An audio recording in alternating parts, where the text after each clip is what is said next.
what you focus on. Hello, everyone, and welcome back to the Lady K Chat podcast. You are here with your favorite host. And for those who are chiming in for the first time, I am the Lady K that bring that fire truth. Don't hold her tongue back, but I do it with love. So I would like to welcome you to today's show. Oh my gosh, we have some things that we are going to break down. This is something that a lot of people can relate to. You probably don't even realize what's going on with you, but we're going to put a face to it today. We're going to give you a definition to it today so you can understand what's going on with your body. But I have help today. So I would like everyone to help welcome. I have Miss Joy Richardson with us tonight. She is a mental health therapist with Kids Peace that is based out here in Pennsylvania. Welcome, Joy. Thank you so very much, Lady K. Good evening, everybody. Thank you so much for having me here on your podcast. I can't wait to get into it with you guys. Thank you, Joy. I really appreciate you being here tonight. A lot of people sometimes walk around with a feeling they're trying to figure out, what is wrong. They might know something is wrong, but they can't pinpoint and put their fingers on it, right? So this tonight's show is specifically called Out of Order, because that's how you feel. You feel like you're out of order. On the front, on the outside, you think you have everything under control. When you go to work, you put on that smile, you put on that front. Yes, I'm okay. I'm not superwoman. You're performing your duties. You're well. Everybody think, oh, you're just this all around woman, right? When you go around and you socialize with your friends and your family, they just think, oh, she's it. She's always know how to conduct herself, and she's boss lady. Everybody like to use that word, boss lady, right?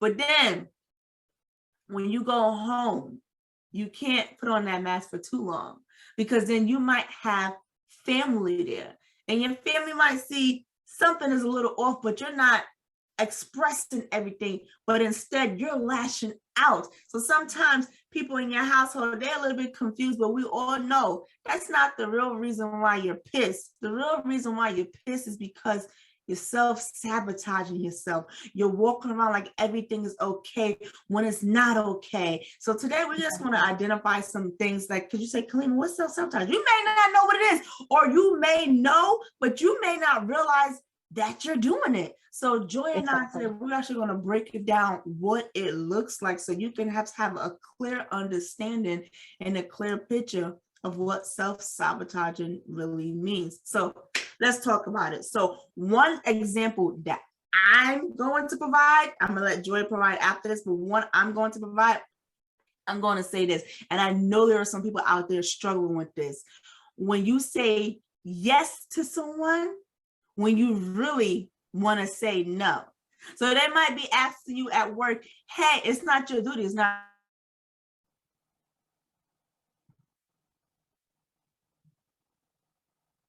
shout out, but can you finish this up for me? And then they're like, okay, thanks. And you're like, oh, okay. And you really didn't want to take that task. So now you're stuck at the office doing his work on top of yours, and you're pissed. And you're really pissed at yourself because you wish you would have said, I wish I would have said no. And sometimes I don't know what it is. Sometimes we get anxiety when we have to tell people no. It feels so uncomfortable. Joy, why do people feel uncomfortable saying no? That's a very good question. I think a lot of people could feel uncomfortable with saying no because they feel that they are making other people in the room feel uncomfortable. They feel like they're letting somebody down. They feel like they're saying or doing something that could be considered as displeasing. There are quite a few people out there who have no problem saying no. Right. They have that healthy sense of self. They won't feel as though they're hurting anybody's feelings. They have that boundary set in place. Yes means yes, no means no, and they're okay with that. Right. And it's interesting that you say that, because like you said, some people, they just say it naturally because it's within them. And then some people, it takes them to go through some life experience to finally get the courage and say yes. And guess what? I'm one of those people. I know you probably say, Lady K. Yes, Lady K. At one point, I had a hard time saying no, right? And I had to ask myself one day, why, Kalima, are you having a hard time saying no? And I didn't realize it, but when I got to the root, it had to do with people pleasing.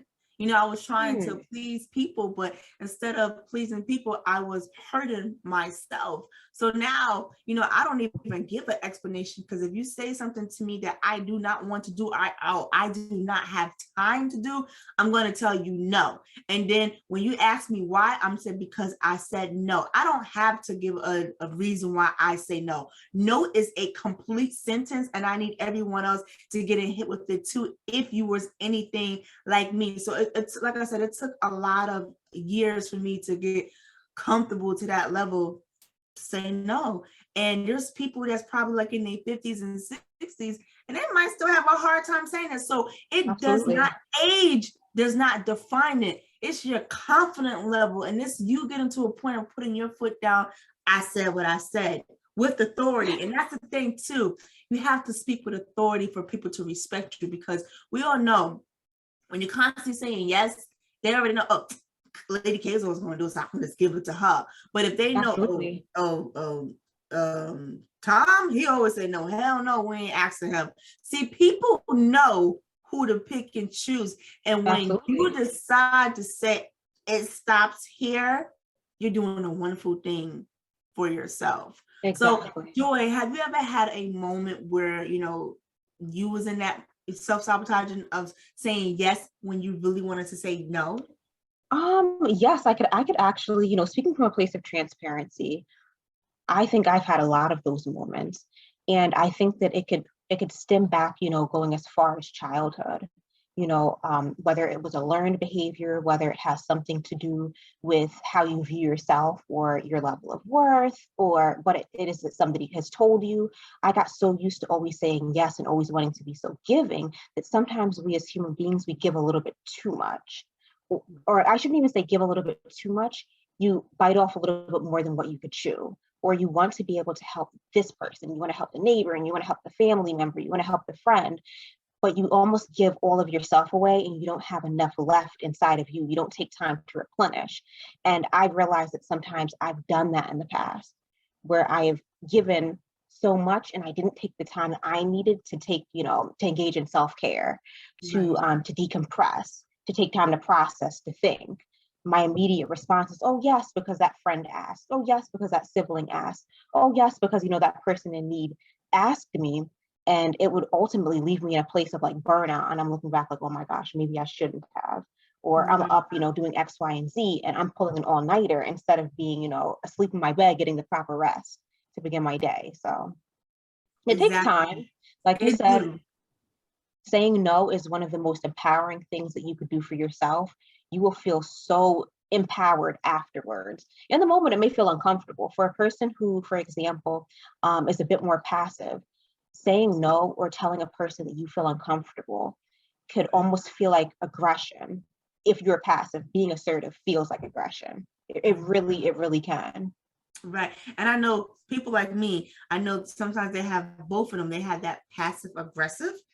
And I know sometimes too, when you're a person like that and you don't have the balance yet, and people are Hmm. constantly taking advantage of you, when that last person come in, you can explode. And that then they're like, whoa, Hmm. what happened?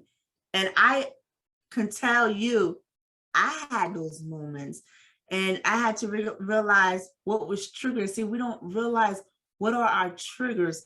I'm not going to Hmm. go into that later. Now I'm going to go to that later, because that's like towards the end. But Hmm. identifying and knowing that's key Absolutely. right there. So we talked about us having a hard time saying no, right? So Joy, Hmm. can you provide an example what self-sabotage looks like?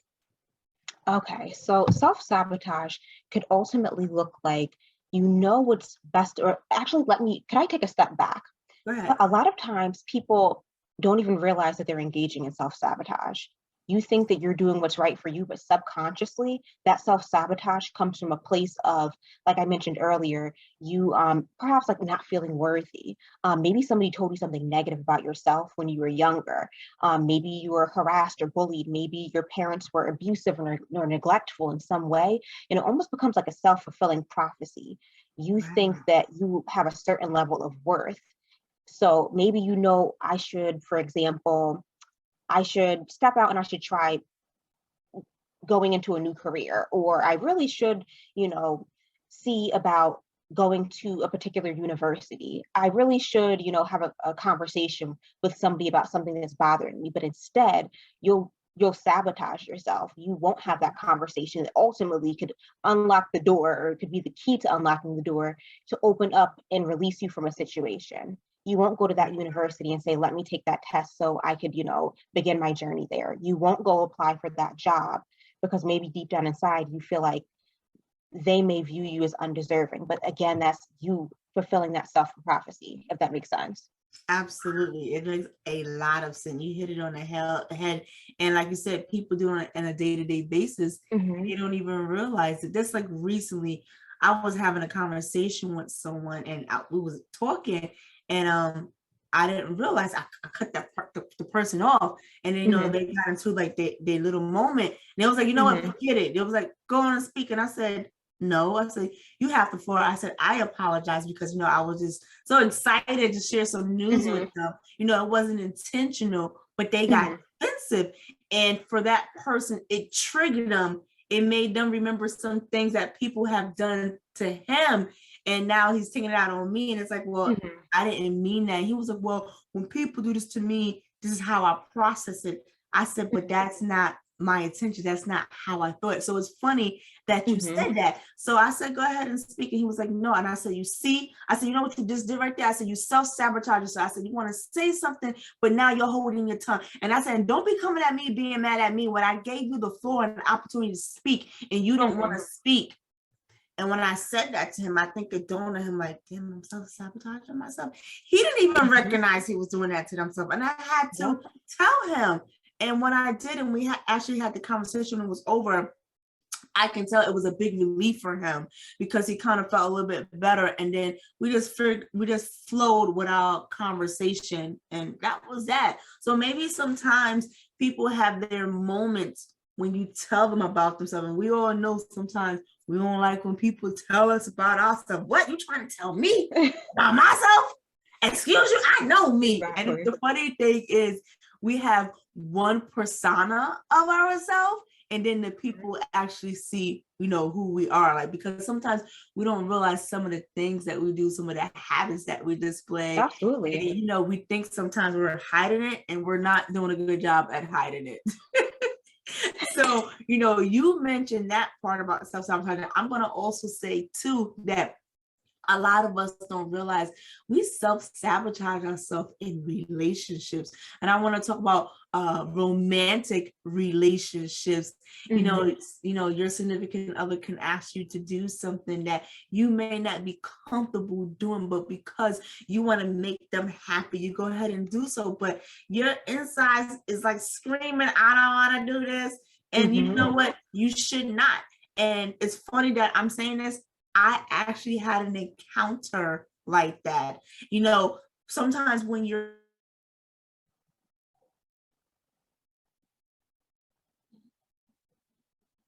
I was comfortable in the area, because I'm so confident and I'm great, but I didn't realize at that time my partner wasn't. But then as, we're proceeding, to do this little activity, I can kind of tell he was uncomfortable. And I said, listen, you don't have to, because I don't want to force you to do anything you don't want to. Because he was like, yeah, because I felt kind of forced. And I was like, whoa, we won't do that here. I can't force you to do anything. I can only ask. It's like, and then we get excited, can you do it for me? Can you do it for me? Then that person gives in. But that's you making the choice, because you still could have said no to me. I don't feel comfortable. And I would have respected. But because I was in awareness and I saw how his face looked, I said, it's all right. It's all right. It's so important to be transparent, with your significant other, with your partner, because if you're not, it's really almost like, for lack of a better phrase, like a betrayal to yourself. Right. Now you're put in a situation where you feel uncomfortable. Exactly. You're slowly, for lack of a better phrase, dying inside, knowing I shouldn't be doing this, or this makes me feel uncomfortable, or this goes against, my belief system, or whatever it is. And you're doing it to please them. But in the long run, you're really hurting yourself. Right. So, and I think a lot of times people may do that for fear of disappointing their partner, for Right. fear of, oh my goodness, what if they leave me, depending on like what their request is or how big it is. But again, it's like knowing your self-worth and knowing, feeling comfortable standing in your truth is going to be what helps you to be able to say yes or to say no and to feel Right. comfortable in the end. Absolutely. And then also, I want to piggyback and saying this too. Sometimes when we are picking our spouses or a significant Mhm. other, we have to be in mind what we want and what it looks like for us, because it may not look like that for somebody else. So you have That's to true. be comfortable saying, hey, you know what? I like this person, but I realize they're not ready for some things I'm ready for, because Mhm. again, I'm going into stories. I was with someone, they're wonderful, they're great. But then I realized I was holding back a piece of me because I was ready for my next level and they wasn't quite there yet. And I identified that and I said to myself, I said, it's okay. I said, what I will be hurting you if I dragged you along. But if I Exactly. release you, I feel better about myself, and because you don't deserve that. That's what a mature person would do, because there are a lot of immature people and selfish Absolutely. people. They would just drag you along, knowing how they feeling, won't tell you. But here's the thing, right? Mhm. And I think it has to do with a taught behavior. We was taught, Mhm. you don't want to, like you said, you don't want to hurt your spouse's feelings. And we Exactly. was taught, oh, men, I have to say this, I don't mean to throw no shade, men, but I'm talking to you. We was taught, oh, don't ever tell a woman the truth, because if you tell her the truth, she will leave. First of all, you don't even realize that's a selfish act. When you That's true. say, don't tell her the truth, that is very selfish. No, tell her the truth. Let her make a decision. And that's the thing there too. It has everything to do with control and power. When you don't tell people what you're feeling, and you're feeling that type of way, and you just drag them Mhm. along, you don't give them the benefit to make a decision because you want to control the situation. And that's That's selfish. that's a, that's so good. That's so good. I was literally going to pull from that, saying that you take away their right to make an informed decision. Like Right, they're in the dark about how you feel. right. Right. And I had to throw this in too, because to me, this makes sense. I understand right now, people are changing their sex that they was naturally born with, right? Hmm. And I also understand too, for safety reasons, they may not Hmm. come out and tell a person, Hmm. their true, what they original status was. Hmm. And, I get all those dynamics, but I feel it is very selfish for you to make this change because you want to make this change for yourself, but you do Hmm. not inform your partner. So I remember this, I want to share this story that I was reading, and it was about a couple. And the guy said, hey, me and my wife has been married for 2 years, and I Hmm. don't understand why she can't get pregnant. We have been going to fertility clinics, Oh and no goodness. one can give us answers.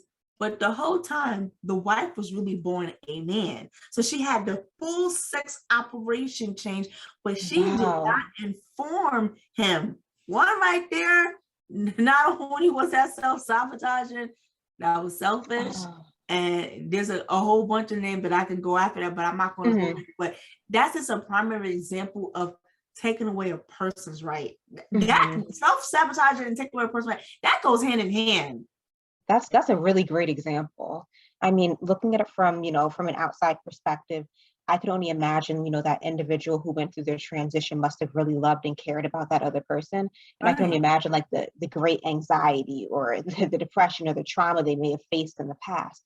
But I do agree with you. It's so important to be transparent with that partner, because they're going into the relationship with a certain level, with certain expectations. They're going in Absolutely. believing that, that you were born a woman, that, they're going to build this family, and they were ultimately robbed of that opportunity. Right. They, were basically, for lack of a better phrase, they were tricked into the relationship. They went in under false pretenses, you Absolutely. know, that who you presented yourself to be, whether you were caring, loving, supportive, down to earth, fun loving, you could be all of those things, but you left out such a huge factor. It Right. really it disrupted like the entire relationship. I could only imagine how hurt that person felt. Right. But here's the thing. She didn't disclose it. She was having a hard time telling him. Now let Mm. me tell, I'm gonna be real here. Um, people die for things like that. That's Okay. very true. let's be real. Like, so I understand for your safety, but again, that's something that you should address in the beginning. So self-sabotaging looks like not being transparent with a person in the beginning, but then later on you want a chance, and it's like you blew your window of opportunity because that person gave you the forefront. And again, I got a story for days. I actually connected with someone, and I can tell they wasn't completely being honest with me. So I asked them the same questions in different ways. And I also provide that, I'm okay and you can present yourself. And they did not. And they kept lying on top of the lies. And then let me tell you one thing. Don't play with people who got a relationship with God. Don't play with people that God's disclosed things to them in private. Don't play with those people who have those gifts, because God will reveal, okay? So you're thinking like, well, damn, I didn't give it away. How would he or she know? Because the gift of God. Don't do that. You know what I'm trying to say? So when I gave that person the ability to be honest with me, they didn't. So when I decided, you know what, I'm going to move on with my life. I'm not mad or anything like that. This was an opportunity, and that's cool. And then afterwards, the person was like, well, can you give me a chance to correct my wrongs? No, I can't. Not in this situation, because I'm not going to go into depth what they did, because that's between him and I. But you did a lump sum where I don't trust you. And there is no relationship without trust. You have to have trust in a relationship. I don't trust you. I wouldn't trust anything that come out your mouth, because I gave you the opportunity and you still continue to lie to me. And not just lie to me, but you lied to my face. So if you can do that, what else can you do? And let me say this too, because I understand everyone tell white lies. No one's perfect.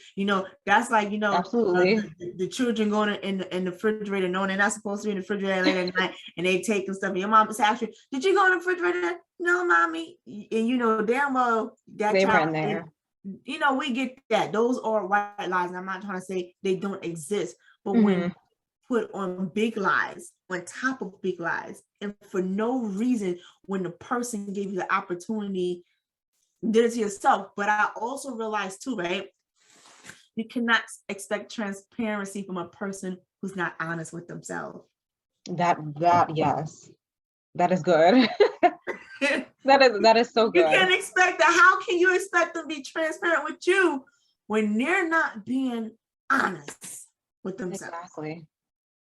Exactly. If they're in a place of denial, how they're going to deny themselves of the truth, and in that sense, while they're busy lying to themselves. Some people do it subconsciously. Some people are very intentional because they don't want to face that man or that woman in the mirror. But in the long run, it really does cause issues for you, the individual, and then for anybody that you're dating, or a friendship, or any relationship in general. Right, exactly. So, and a lot of people get offended, and I'm at a point in my life, I don't get offended, because I understand it has nothing to do with me. It has everything to go within their internal battle, because remember, you're out of order and you're trying to figure out, how do I get myself in order? So now I'm going to shift a little bit. We're going to talk about how you can overcome some of these things, how you can put certain things into practice so you can come out of self-sabotaging mode. So I'm going to allow you, Joy, to explain how a person can take the necessary steps to overcome self-sabotage. Okay. So from what I've just, read with self-sabotage, from what, I've done in therapy, is a lot of times an individual who engages in self-sabotage, they don't even recognize that they're doing it. Sometimes it can be intentional if a person is, being dishonest, and they know I'm being dishonest. But many times, like we said, self-sabotage it goes and it stems all the way back, sometimes from childhood. It comes from a place of, hurt, a place of pain, a place of, you rehearsing things over and over again in your mind. Right. It's almost like a self-fulfilling prophecy. It can go back to, from what I said earlier, with child abuse, physically abused, sexually abused, bullied, and believing, terrible, negative things that people have said about you. And then you get older, and now it disrupts the way you view yourself. You feel like, I am undeserving. I am undesirous, I could never accomplish X, Y, Z. What I would encourage a person to do is to really take a look at their actions and their behaviors, but it could be very challenging actually to try to do that work alone. Because Right. a lot of times you don't see it within yourself. Again, it's a self-fulfilling prophecy for some. So you're not going to see it. It's going to have to come from your support systems. It's going to have to usually come from a therapist, you going in and really sitting down and processing the root of, you know, your trauma, the root of your challenges.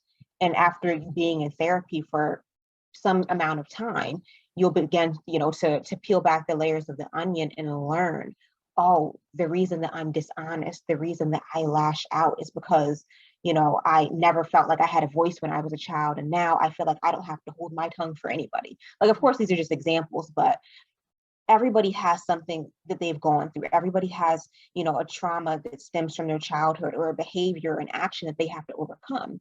And again, Right. we never behave a certain way to hurt people. That's usually not our intent. We're subconsciously behaving a certain way. But when it's brought to light, when somebody challenges that thought or that behavior, that's when you start to most times realize, oh my goodness, something is wrong. And many times it's very hard to take a look at the man or the woman in the mirror. Right. Seeing Oh, that. yourself, Woo, seeing yourself, like really seeing yourself and dealing with yourself. You coming are to your yourself. biggest project. You're your biggest project. And, you know, Joy, you hit a lot of things on the head. But one thing that I wanted to ad lib in, this is Mhm. something a person, I think everyone should practice this, right? So, you know, I think the self-sabotaging comes from you feeling the lack of self-confidence within self, right? Mhm. So sometimes, like you said, we don't want to face ourselves.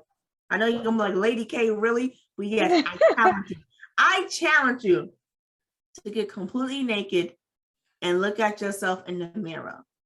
Mm. Don't even say, oh, look at that fat. Oh, look at that stretch mark. Oh, look at them. Oh, don't do anything. I want you to stand there and just look at yourself and just smile and embrace your curves and embrace your stretch marks and embrace your belly. So what? You're not a size five no more. So Mhm. what that your hips spread? See, when you Mhm. start doing that on a constant basis and just evaluating yourself, you're like, oh, Exactly. I love me. Let me tell you something, and let me tell you, this is something that's so crazy. I once was bigger than I am now, right? I was Okay. a size 18, and now I went back to my regular size, a size 12. Do you know my confidence was shot through the roof when I was a size 18 because I did the exercise I just told you guys to do. Not even that, Mm. then some. And I felt so confident in my skin. So my weight loss had nothing to do that I like, oh, you know, I'm fat. No, it had everything to do with, you know what? All right, Kalima, I don't want to be the size no more. I want to get back to my normal size. Mhm. Let's work on yourself. And not even just that, because I missed that person I look to look like.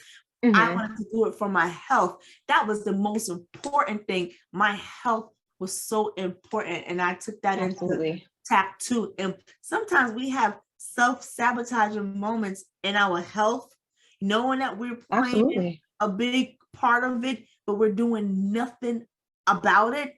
That's Mhm. self-sabotage too. So for sometimes people, we emotional eat, right? So if you feel like you're an emotional eater, and if you could, I never do this about myself. I think it was the first time that I discovered this, but this is not my norm. I think I was having a stressful moment, and I Mm. realized I needed something to soothe me.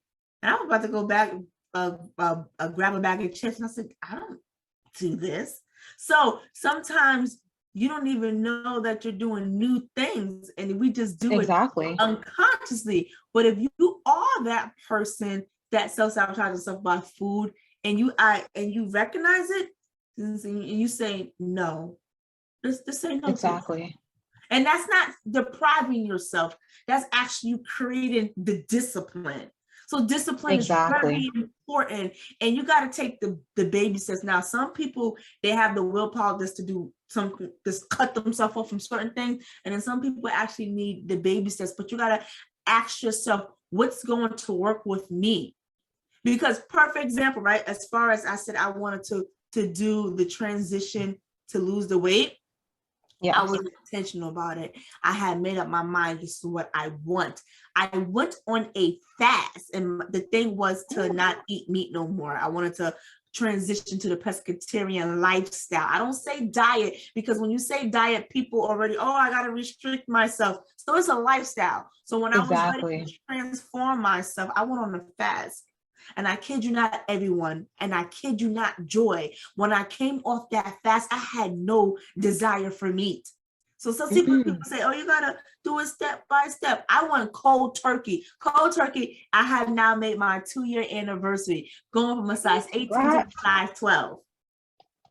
Go ahead, Lady K. Thank you. So I'm sharing that because I want to give encouragement to someone, to let somebody know, listen, I wasn't this person that you think I've always been. I was one time mute. I was sometimes self-conscious, and I was like very hesitant about certain things. But look, I was able to make the transformation, and it takes time, but it starts here first. So, and I'm sorry, that's one big thing I forgot to mention in the beginning as we're transitioning. You got to make up in your mind that you made a decision once you are in awareness, because in order for you to identify, you got to be in awareness. You got to make a decision. I have to start making some changes in my life. I am here to let you know today you have help. You are not by yourself. And I thank you for tuning in. Continue to tune in, because you know what? For the rest of 2022, I'm going to be talking and zoning more in about some of the things that we do that contribute to our mental health, because it starts there. If we want to have a healthy mental health, we have to start identifying some things. So everyone, I want you to put in the comment what you learned from today. Was it helpful? Please tell me something, because I want to hear from you. But I thank you for joining me tonight, and then join me again next Tuesday here, 6 p.m. at the Lady K Chat podcast here on Instagram, YouTube, Spotify, and Apple. And I will see you guys next time. And remember to visit our website at www.ladykenterprisesinc.com. And I have to let you know one more thing. Tonight's show was sponsored by Lady K Enterprises. We are a financial service firm where we can help you anywhere from starting a business to expanding your business, meaning hiring a team to get in life insurance. And with that being said, good night.